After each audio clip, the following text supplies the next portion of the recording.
દાળ ઢોકળી તો તમે ગમે ત્યારે બનાવી જ હશે અને ખાધી પણ હશે, પણ આજે આ રીતે તમે દાળ ઢોકળી બનાવો જેનાથી તમને તમારા ઘરના મેમ્બર વારંવાર દાળ ઢોકળી બનાવવા માટે રિક્વેસ્ટ કરે. હેલો એવરીવન, રામ રામ અને જય શ્રી કૃષ્ણ. કેમ છો? આઈ હોપ કે બધા મજામાં જ હશો. ફરીથી આપણે એક ધમાકેદાર વિડીયો લઈને હાજર છીએ, તો વિડીયોને સ્કીપ ના કરતા. આજની રેસીપી સરસ છે. અમે ગુજરાતી છીએ તો ગુજરાતી રેસીપી એટલે કે દાળ ઢોકળી બધાને પસંદ જ હોય છે. તો ચલો આપણે આજે દાળ ઢોકળીની રેસીપી જોઈએ. અને ચેનલ પર પહેલી વાર જ આવ્યા હોય તો વિડીયોને લાઈક. તો સૌથી પહેલાં તો આપણે તુવેરની દાળ લેશું. તો 2 વાટકી જેટલી મેં દાળ લીધી છે અને એને સરસ એવું આપણે વોશ કરવાની છે. અને તમે અડધી કલાક પહેલાં પલાળીને રાખી દો તો બાફવામાં વધારે ઝંઝટ મારી થતી નથી. પણ હું તૈયારીમાં બનાવતી હતી એટલે તૈયાર જ ડાયરેક્ટ જ બાફીશ. પણ જો તમે પલાળીને બનાવશો તો તમારે ટાઈમ સારો એવો બચશે.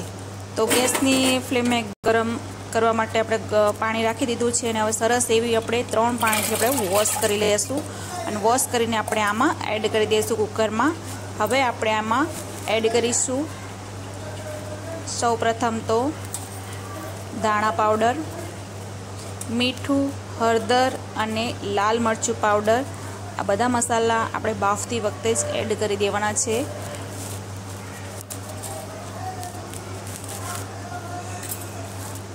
અને આની અંદર આપણે એડ કરીશું મીડિયમ 2 ટમેટાં. એને પણ ઝીણા એવા સમારીને કટ કરીને એડ કરી દીધા છે. હવે આપણે આમાં એડ કરીશું તીખા મરચાં 2 સિંગદાણા પણ એડ કર્યા છે મેં. એને પણ થોડીક વાર પલાળીને રાખી દીધા હતા. અને તીખા મરચાંની પેસ્ટ બનાવીને મેં 1 ચમચ જેટલી એડ કરી છે. તો હવે આપણે કુકરની બંધ કરીને 2 થી 3 સીટી વાગવા દેશું. તો હવે આપણે ઘઉંનો લોટ લીધો છે 1 વાટકા જેટલો. તો હવે ઘઉંના લોટમાં હળદર, લાલ મરચું પાવડર, ધાણા પાવડર,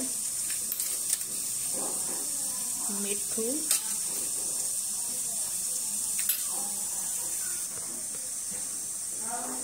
અજવાઈણ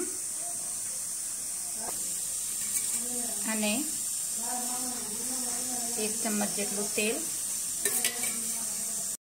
તો આ બધા જ વસ્તુને આપણે સરસ એવી મિક્સ કરીને રાખશું. અને ધીરે ધીરે પાણી આમાં એડ કરીને સરસ એવો આટો બાંધવાનો છે આપણે. થોડું સાઈડમાં પાણી, તો પાણી એક સાથે નથી નાખવાનું, થોડું થોડું પાણી નાખીને ના બહુ કાઠો કે ના ઢીલો એવો મીડિયમ આટો બાંધવાનો છે આપણે. અને આટો આવી રીતે ટેક્સચર થઈ ગયું છે એનું સરસ એવું. હવે આપણે એને ઢાંકીને રાખી દઈશું 2 થી 3 મિનિટ માટે, એટલે આટો આપણો સેટ થઈ જાય. તો હવે આપણે આગળ. તો આ બાજુ આપણે દાળ પણ સરસ એવી બફાઈ ગઈ છે અને થોડી ઘાટી પણ થઈ ગઈ છે. તો આપણે દાળ ઢોકળી બનાવી છે એટલે ઘાટી દાળ સારી નહીં, કેમ કે થોડી ઠંડી થાય એટલે પછી જામી જાય છે. તો એને થોડુંક પતલી જ રાખવાની આપણે ટેક્સચર એનું. તો એમાં આપણે 1 થી 2 ગ્લાસ પાણી નાખીને તમે પતલી કરી શકો તમારા ફેમિલીના મેમ્બર જેટલા હોય એ પ્રમાણે. તો હવે આપણો આટો પણ બરાબર સેટ થઈ ગયો છે. હવે એક લુઓ લઈને આપણે સરસ એવી રોટલી વણીને સરસ એવા એના પીસના ટુકડા કરીશું.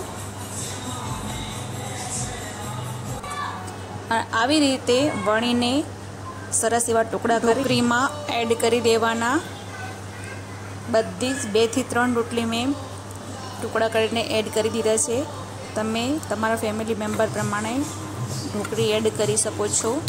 હવે આપણે આમને ઢાંકીને 1 સીટી વાગવા દેશું, જેનાથી ઢોકળી આપણી બફાઈ જાય. તો હવે આપણી ઢોકળી પણ સરસ એવી બફાઈ ગઈ છે. 1 સીટી વગાડી દીધી એટલે હવે આપણે વઘારની તૈયારી કરીશું. તો એક વઘારમાં પેન લીધું છે મેં અને એની અંદર 1 ચમચ જેટલી રાઈ એડ કરી દીધી છે. અને રાઈ સરસ એવી કકડી જાય એટલે આપણે એમાં એડ કરીશું 1 થી 2 ચમચ જેટલું તેલ. તેલ સરસ એવું આપણું કકડી જાય એટલે આમાં એડ કરીશું આપણે કઢી પત્તા કઢી પત્તા એડ કરીને પછી આપણે એડ કરીશું આમાં તેજ પત્તા, દાલચીનીનો ટુકડો, પછી તજ, આ બધી વસ્તુને આપણે એડ કરીશું અને પછી ગેસની ફ્લેમ બંધ કરીને પછી લાલ મરચું નાખશું, કેમ કે તેલ ગરમ હોય અને લાલ મરચું નાખીએ તો આપણો વઘાર બળી જાય, એટલે ગેસની ફ્લેમ બંધ કરી નાખવાની. જેવું આપણું મરચું થોડું શેકાય એટલે તરત જ આપણે દાળમાં એડ કરી દેવાનું. તો હવે આપણે દાળમાં આપણો વઘાર એડ કરી દીધો છે. તો ફાઇનલ સ્ટેપ ઉપર આપણે પહોંચી ગયા છીએ, એટલે કે આપણા દાળ ઢોકળી સરસ એવી બનીને તૈયાર થઈ ગઈ છે. તો હવે આપણે આમાં લાસ્ટ 2 વસ્તુ બાકી છે, કેમ કે ગુજરાતી છીએ એટલે ખાટું મીઠું 2 વસ્તુ બહુ ભાવે. તો મેં આમાં 2 ચમચ જેટલી ખાંડ એડ કરી છે. તમને ગોળ એડ કરવો હોય તો ગોળ પણ તમે એડ કરી શકો છો. અગર ગોળ એડ કરવો હોય તો તમારે પહેલાં એડ કરવાનો, અને ખાંડ તમે ઉતાર્યા પછી પણ તમે એડ કરી શકો છો, કેમ કે ગરમ હોય એટલે સરસ એવી સેટ થઈ જાય. તો હવે આપણે ખાંડ એડ કરી દીધી છે.